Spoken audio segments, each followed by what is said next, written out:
ऊषर यानी अनुपजाऊ भूमि, क्षेत्र अर्थात पवित्र भूमि, पीठ यानी शक्ति स्थान और मन अर्थात आध्यात्मिक शांति का स्थल, पांचों एक ही स्थान पर उपलब्ध हैं।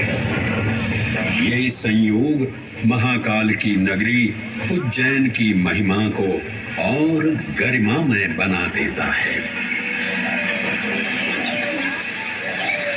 उज्जैन के इस अलौकिक स्वरूप से प्रभावित हो महाकवि कालिदास अपने काव्य मेघदूत में लिखते हैं, हे जलधर, यदि महाकाल के मंदिर में समय से पहले तुम पहुंच जाओ तो तब तक वहां ठहर जाना जब तक सूर्य आंख से ओझल न हो जाए। शिव की संध्याकालीन आरती के समय नगाड़े जैसी मधुर ध्वनि करते हुए तुम्हें अपने धीर गंभीर गर्जनों का पूरा फल प्राप्त होगा। ये संध्या आरती जिसे कालिदास ने सराहा है अत्यंत महत्वपूर्ण है, क्योंकि ये वो प्रहर है जब सभी देवी देवता गंधर्व यहाँ उपस्थित होते हैं।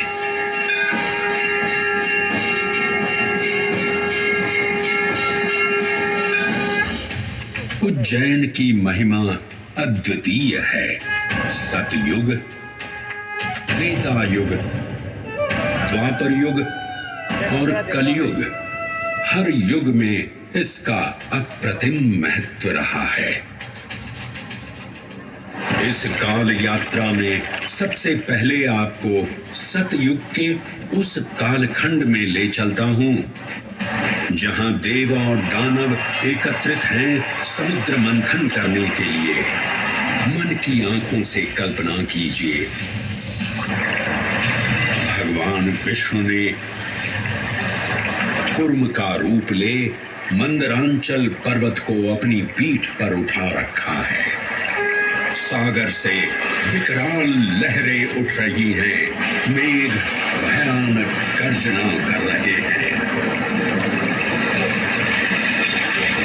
देव और दानव वासुकी सर्प को नेति बना और मंदार पर्वत को मथनी बना सागर को मथ रहे हैं कि तभी जल का पाप कालकूट विष निकलता है और पूरी सृष्टि को अपने ताप से झुलसाने लगता है। इस भयावह स्थिति ने देवताओं और असुरों के बीच हाहाकार मचा दिया। ये कैसा अनर्थ है? लक्ष्य था अमृतत्व का, और अब मृत्यु की विकराल छवि हमारी आंखों के समक्ष मंडरा रही है। इस भयंकर संकट से केवल वही उद्धारकर्ता मुक्ति दिला सकते हैं जो समस्त विश्व के परम संरक्षक हैं। तभी सब महादेव की शरण में जाते हैं और पुकार लगाते हैं, ओम नमो भगवते रुद्राय। और फिर तुष्टा महादेव भक्तों की गुहार सुनते हैं, कैलाश से उतरते हैं, विष को अपनी अंजुलि में भर अपने कंठ में धारण करते हैं।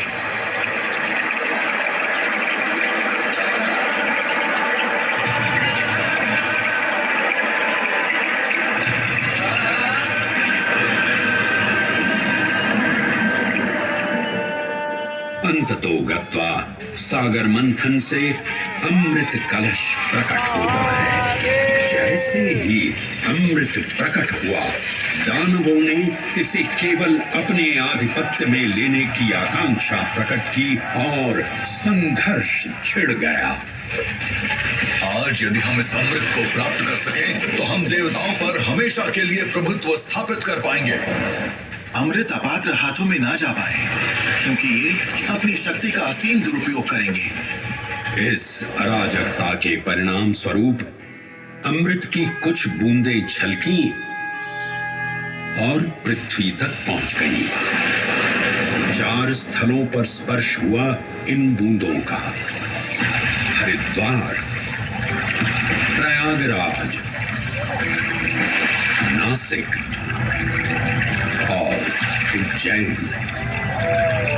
अमृत की इन्हीं बूंदों के कारण उज्जैन में हर 12 वर्ष पर कुंभ सिंहस्थ मेले का आयोजन होता है। भगवान शिव की लीला देखिए, लोक कल्याण के लिए स्वयं विषपान किया और अपनी नगरी पर अमृत वर्षा करवाई। अमृत की पावन बूंदों से अभिसिंचित ये दिव्य उज्जैन भूमि रामायण के पृष्ठों में भी सम्मिलित हुई। सतयुग के बाद त्रेता युग में माता सीता की खोज में वानर सेना का यहाँ आगमन हुआ।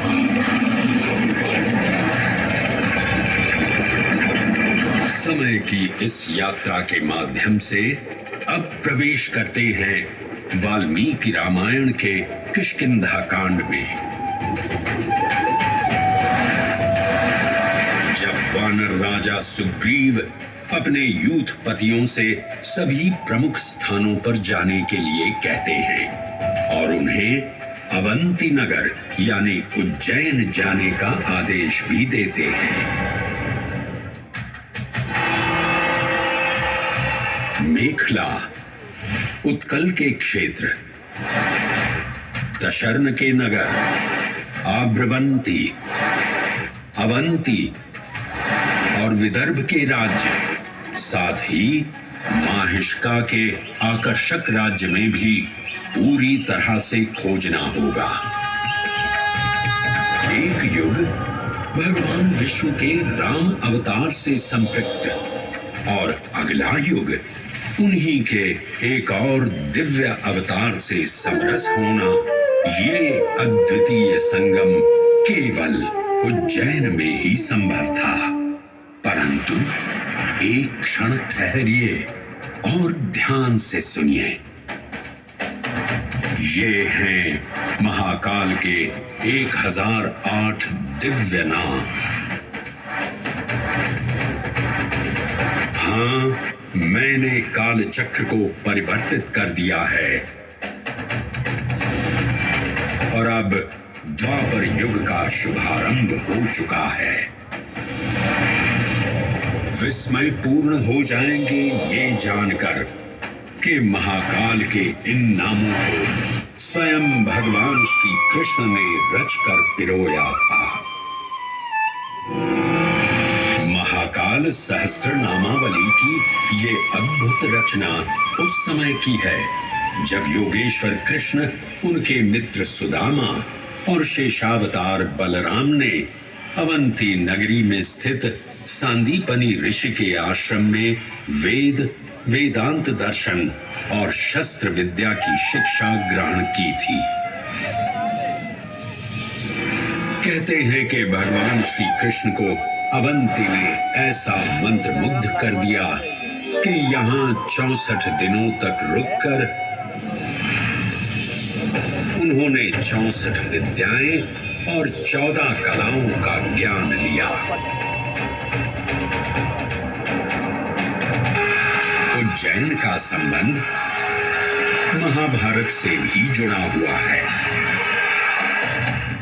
इस महान महाकाव्य के वन पर्व में उल्लेख किया गया है कि महाकालेश्वर मंदिर में स्थित कोटि तीर्थ जल का स्पर्श मात्र करने से अश्वमेध यज्ञ के समान फल प्राप्त होता था। और फिर परिवर्तन की इस अनवरत धारा ने एक नई कहानी लिखी। उज्जैन में उदय हुआ मौर्य वंश का। सम्राट बिंदुसार ने अपने पुत्र अशोक को उज्जैन का राज्यपाल बनाया और समय के साथ अशोक के शासनकाल में धर्म का विस्तार हुआ। मौर्य वंश के पश्चात विभिन्न राजवंशों, सम्राटों और नरेशों ने उज्जैन की सेवा की। उनमें